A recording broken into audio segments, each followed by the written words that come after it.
जय हिंद प्यारे बच्चों।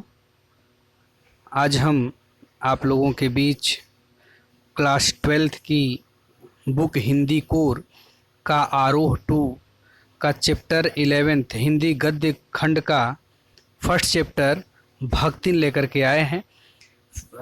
डियर गाइस, इस बार बोर्ड ने डिसाइड भी किया है, हो सकता है कि आप लोगों के एग्ज़ाम में ऑब्जेक्टिव क्वेश्चन पूछ लिए जाएं 20 मार्क्स के, या उससे अधिक भी पूछे जा सकते हैं।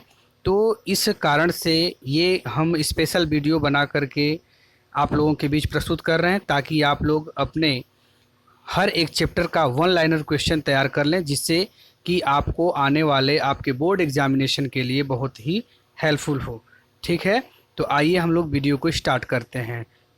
लेकिन वीडियो को स्टार्ट करने से पहले आपसे एक छोटी सी रिक्वेस्ट है कि यदि आप इस चैनल पे पहली बार विजिट कर रहे हैं तो इस चैनल को सब्सक्राइब करें, बेल आइकन को प्रेस कर लें, जिससे कि नेक्स्ट आने वाले वीडियो का नोटिफिकेशन आपको समय से मिलता रहे। ठीक है, तो आइए समय बर्बाद न करते हम लोग वीडियो को प्रारंभ करते हैं।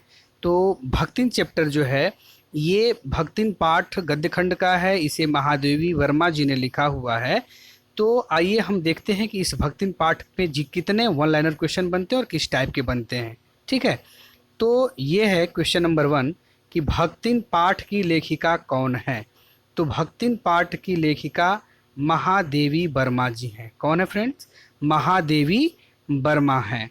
नेक्स्ट है, यह पाठ उनकी किस कृति से लिया गया है। उनकी का मतलब महादेवी वर्मा की ना। तो यह पाठ महादेवी वर्मा की किस कृति से लिया गया है। तो ये स्मृति की रेखाएं बच्चों, ये स्मृति की रेखाएं उनकी एक कृति है, उसी से लिया गया है। ठीक है, आइए नेक्स्ट क्वेश्चन की तरफ बढ़ते हैं। नेक्स्ट क्वेश्चन है कि भक्तिन कौन थी। तो भक्तिन कौन थी? तो आपको पता है, आप लोग बुक पढ़ते हैं कि भक्तिन लेखिका की सेविका थी। भक्तिन लेखिका की सेविका थी। वह कैसी स्त्री थी? देहातिन थी कि शहरी थी? तो भक्तिन जो है एक देहातिन स्त्री थी। भक्तिन कैसी स्त्री थी? देहातिन स्त्री थी। नेक्स्ट क्वेश्चन है, वह शारीरिक रूप से कैसी थी। तो वह शारीरिक रूप से छोटे कद और दुबली पतली थी। मतलब भक्तिन का शारीरिक बनावट कैसा था? तो वो छोटे कद की थी और दुबली पतली थी। ठीक है, नेक्स्ट है कि भक्तिन का मूल नाम क्या था। तो बच्चों, भक्तिन का मूल नाम लक्ष्मी था। नेक्स्ट है कि भक्तिन ने गले में क्या पहना हुआ था। भक्तिन ने गले में क्या पहना हुआ था? तो भक्तिन अपने गले में कंठी माला पहनी हुई थी। भक्तिन जो है अपने गले में कंठी माला पहनी थी। नेक्स्ट है, क्या देखकर लेखिका ने उसका नाम भक्तिन रखा। तो बच्चों, उसकी कंठी माला को देख करके लेखिका ने उसका नाम भक्तिन रखा।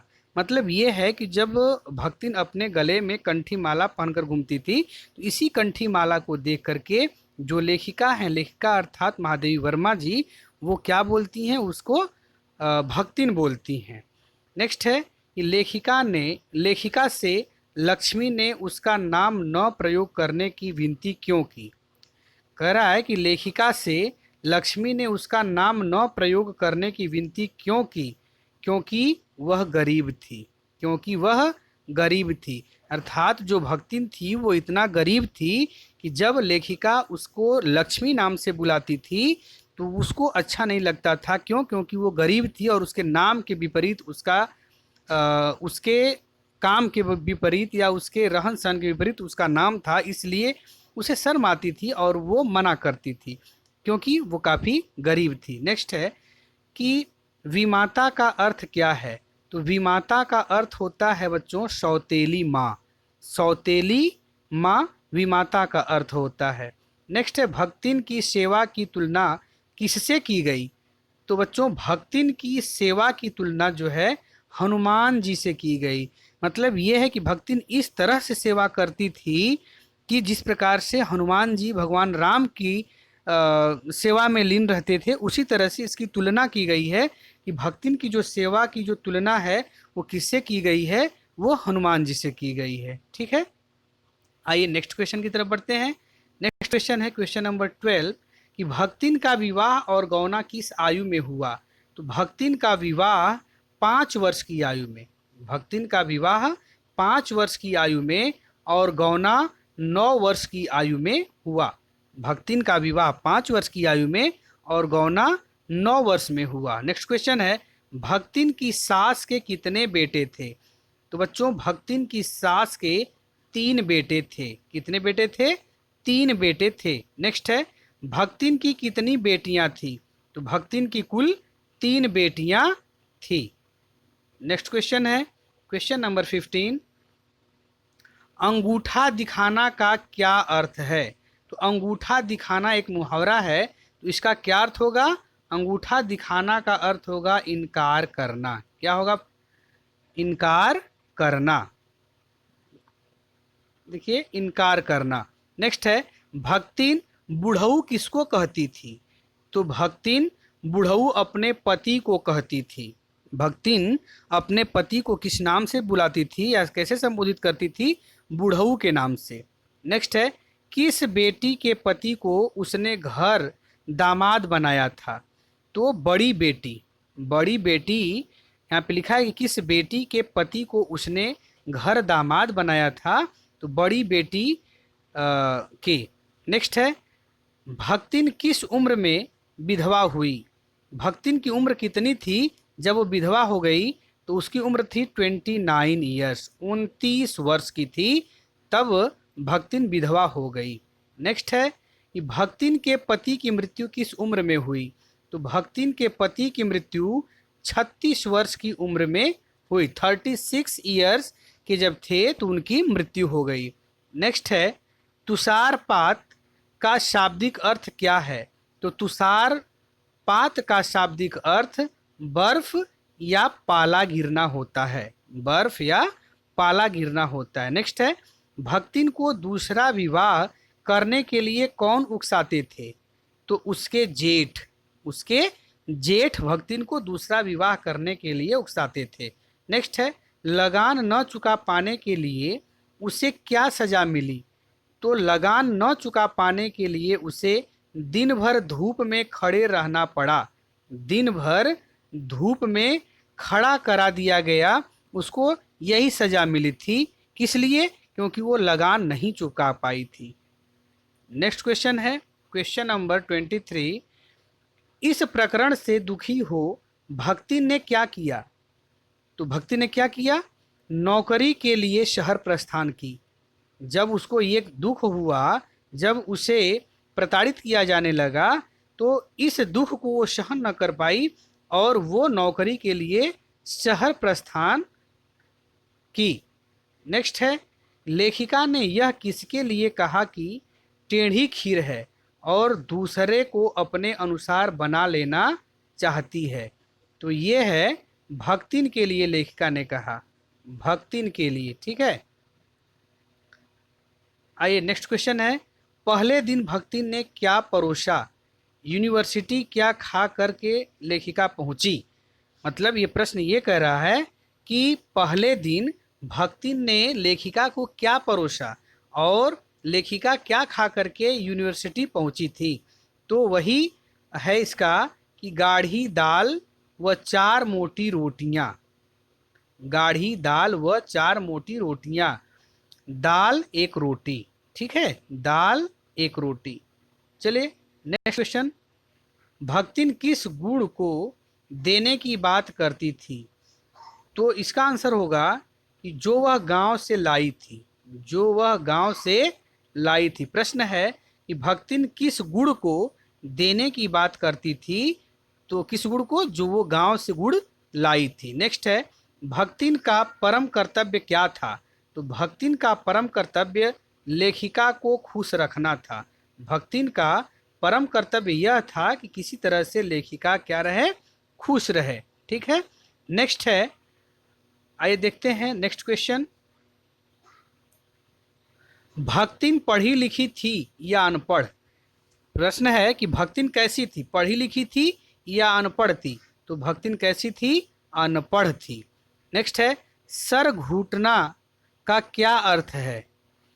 तो कह रहा है कि सर घुटाना का क्या अर्थ है? तो सिर के बाल उतरवाना। सर घुटाना का क्या अर्थ है? तो इसका अर्थ होगा सिर के बाल उतरवाना। नेक्स्ट है, लेखिका ने भक्तिन को हर परिवार होने वाली इस प्रक्रिया को क्या नाम दिया? तो उसे दिया बाल चूड़ा कर्म, बाल चूड़ा कर्म। ठीक है। नेक्स्ट क्वेश्चन है कि तीर्थ गए मुड़ाए सिद्ध, क्वेश्चन नंबर 31, तीर्थ गए मुड़ाए सिद्ध किसका कथन है? तो ये कथन जो है भक्तिन का है। नेक्स्ट है, भक्तिन के जीवन के किस परिच्छेद को अंतिम परिच्छेद कहा गया? तो भक्तिन के चौथा परिच्छेद को अंतिम परिच्छेद कहा गया। किस परिच्छेद को? चौथा परिच्छेद को। नेक्स्ट है, चौथा परिच्छेद कब से शुरू हुआ? तो चौथा परिच्छेद लेखिका के घर सेविका से शुरू हुआ। नेक्स्ट है 34 नंबर, भक्तिन उन्हें दही का शरबत या तुलसी की चाय कब देती थी? तो जब व्यस्त होती थी, अर्थात जब व्यस्त होती थी उस समय भक्तिन उन्हें दही का शरबत या तुलसी की चाय दिया करती थी। नेक्स्ट है कि देर रात जागे होने पर भक्तिन वहाँ बैठती थी। कहाँ पे? दरी के आसन पर। देर रात जागे होने पर भक्तिन कहाँ बैठा करती थी? तो दरी के आसन पर बैठा करती थी। नेक्स्ट क्वेश्चन है क्वेश्चन नंबर 36, सोना, बसंत और गोधुली कौन है? तो सोना हिरनी है, सॉरी बच्चों, ये है कि सोना, बसंत और गोधुली कौन है? तो सोना जो है हिरनी है, बसंत कुत्ता है और गोधुली बिल्ली है। नेक्स्ट है, सुबह भ्रमण के समय भक्तिन कहाँ रहती थी? तो सुबह भ्रमण के समय भक्तिन उनके आगे चलती। किसके आगे? लेखिका के आगे चलती थी। नेक्स्ट है, पिछले वर्ष किस भय से भक्तिन ने उन्हें गांव चलने को कहा? युद्ध के भय से। पिछले वर्ष किस भय से भक्तिन ने लेखिका को गांव चलने को कहा? तो युद्ध के भय से। ठीक है। नेक्स्ट क्वेश्चन है क्वेश्चन नंबर 39, गांव में वह उनके सोने का कहाँ स्थान बनाएगी? तो गांव में किसके सोने की बात कर रही? बार बार ये प्रश्न आ रहा है उनके उनके, तो समझिए लेखिका की बात कर रही है कि गांव में वह उनके सोने का कहाँ स्थान बनाएगी? तो लड़की रखने के मचान पर, धान के पुआल पर। देखिए, लड़की नहीं लकड़ी है, लकड़ी रखने के मचान पर, धान के पुआल पर वो उनको सोने का स्थान बनाएगी। नेक्स्ट है क्वेश्चन नंबर 40, भक्तिन ने कितने रुपए छुपाकर गांव में रखे थे? तो बच्चों, भक्तिन ने 5 बीसी और 5 रुपया, 5 बीसी और 5 रुपया गांव में रखे थे। नेक्स्ट है, भक्तिन लंबे बाल वालों को क्या कहती थी? तो भक्तिन जिसको देखती थी कि उसका बाल लंबा है तो उसे कवि कहती थी, अर्थात कवि कह करके बुलाती थी। किसको? जिनके बाल लंबे हुआ करते थे। ठीक है। आइए नेक्स्ट क्वेश्चन की तरफ बढ़ेंगे हम लोग। नेक्स्ट क्वेश्चन है, भक्तिन ने किसके हक की लड़ाई लड़ी? देखिए बच्चों, क्वेश्चन नंबर 42, भक्तिन ने किसके हक की लड़ाई लड़ी? तो अपनी बेटियों के हक की लड़ाई लड़ी। भक्तिन जो है अपनी बेटियों के हक की लड़ाई लड़ी। नेक्स्ट क्वेश्चन, लेखिका ने हनुमान जी भक्तिन की स्पर्धा किस रूप में की है? तो लेखिका जो है हनुमान जी की स्पर्धा भक्तिन से उनकी सच्ची सेवा के लिए की है, क्योंकि जो भक्तिन थी वो गरीब जरूर थी, नौकरानी जरूर थी, लेकिन वो एक सच्ची सेवक थी, वो सच्ची सेविका थी, वो लेखिका की खूब सेवा किया करती थी। ठीक है। नेक्स्ट है, भक्तिन किसकी बेटी थी? तो झूसी गांव के प्रसिद्ध अहिर गोपालक की इकलौती बेटी थी। देखिए यहाँ पे लिखा है कि भक्तिन किसकी बेटी थी? तो भक्तिन झूसी गांव के प्रसिद्ध अहीर गोपालक की इकलौती बेटी थी। ठीक है। नेक्स्ट है क्वेश्चन नंबर 45, भक्तिन के जीवन को कितने परिच्छेदों में विभाजित किया गया है? तो भक्तिन के जीवन को कुल 4 परिच्छेदों में विभाजित किया गया है। नेक्स्ट है, पाठ में काक भुसुंडी किन्हें कहा गया है? तो पाठ में काक भुसुंडी जिठानियों के काले कलूठे बेटों को, जिठानियों मतलब जेठानियों के, तो जेठानियों के काले कलूटे बेटों को काक भुसुंडी कहा गया है। फिर से देखिए कि इस पाठ में, भक्तिन पाठ में काक भुसुंडी किसे कहा गया है? इसका आंसर होगा कि जेठानियों के काले कलूटे बेटों को काक भुसुंडी कहा गया है। नेक्स्ट है, लेखिका के मित्र संबंधियों को भक्तिन कैसे याद रखा करती थी? नाम के अपभ्रंश या आकार प्रकार से। नाम के अपभ्रंश या आकार प्रकार से जो है भक्तिन याद रखा करती थी। नेक्स्ट है क्वेश्चन नंबर 48, सास ने भक्तिन को उसके पिता की मृत्यु की खबर क्यों नहीं दी? तो सास ने भक्तिन को उसके पिता की मृत्यु की खबर रोने धोने के अपशगुन से बचने हेतु, अर्थात वो उनकी सास सोची कि जब भक्तिन को ये सूचना दी जाएगी तो वो रोने धोने लगेगी, इससे अपशगुन होगा, तो इससे बचने के लिए वो सूचना नहीं दी। तो एक लाइन में इसका अर्थ होगा कि सास ने भक्तिन को उसके पिता की मृत्यु की खबर इसलिए नहीं दी क्योंकि रोने धोने के अपशगुन से बचने हेतु। नेक्स्ट है 49, वह बड़े बाप की बड़ी बात वाली बेटी को पहचानता था। यह कथन किसके लिए कहा गया है? ये भक्तिन के पति के लिए कहा गया है। भक्तिन के पति के लिए ये बात कही गई है कि वह बड़े बाप की बड़ी बात वाली बेटी को पहचानता था।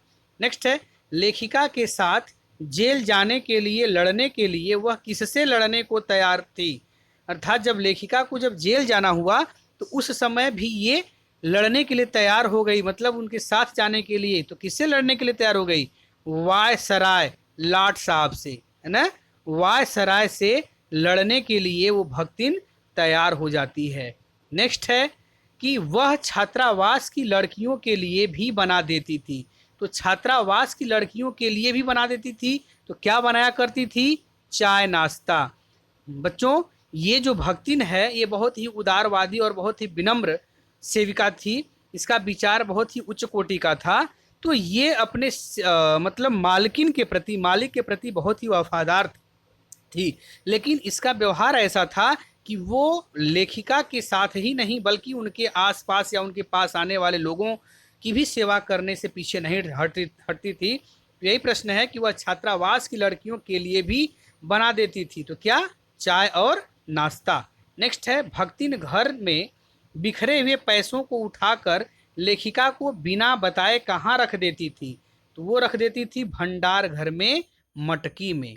सोचिए कि जब कोई पैसा वगैरह गिर जाता था तो जब वो देखती थी तो लेखिका को बिना बताए, वो इतना ईमानदार थी कि बल्कि वो भंडार घर में मटकी में रख देती थी।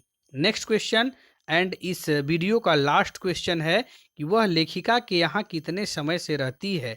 लोगों के पूछने पर क्या बताती है? अर्थात जब लोग पूछते हैं कि भक्तिन से कि तुम लेखिका के यहाँ कितने समय से रहती हो, तो वो भक्तिन बताती है कि मैं 50 वर्ष से रहती हूँ, 50 वर्ष से रहती हूँ। तो बच्चों, यदि आप क्लास 12th के स्टूडेंट हैं तो ऐसे ही वीडियो को प्राप्त करने के लिए आप मेरे साथ बने रहें, और यदि आप चैनल पे पहली बार विजिट कर रहे हैं तो चैनल को सब्सक्राइब कर लें, बेल आइकन को जरूर प्रेस कर लें, जिससे कि नेक्स्ट आने वाले वीडियो का नोटिफिकेशन आपको मिलता रहे। और ऐसे ही पूरे पाठ का 1 लाइनर क्वेश्चन मैं आप लोगों के सामने लेकर के आता रहूँगा। ठीक है, वीडियो अगर अच्छी लगी तो लाइक ज़रूर कीजिएगा। फिर मिलेंगे हम नेक्स्ट वीडियो में, तब तक के लिए ओके बाय।